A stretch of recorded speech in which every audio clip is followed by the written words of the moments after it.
Welcome to Not Milk Never Milk. Subscribe if you're lactose intolerant. Start by removing the mechanical key blade from your Cadillac SRX key fob and use it to unlock the driver door. Once inside, open the hood and locate the 12V battery and its positive and negative terminals.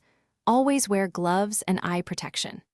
If you have jumper cables and a donor vehicle with a 12V battery, connect positive to positive and negative to a grounded metal point on the SRX. Then start donor and wait about 3 minutes before attempting to power the liftgate.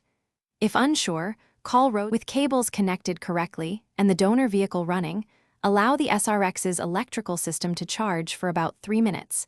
This gives the 12V system enough voltage to operate the power liftgate and interior switches. After waiting, while wearing safety gear, try the power trunk button on the dash or the liftgate button on the fob. If the liftgate still fails to open, do not force the hatch.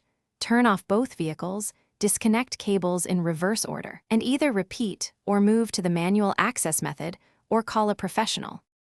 If the power liftgate still will not open, use the interior seat release levers to fold the rear seats down and enter the cargo area from the cabin to retrieve items.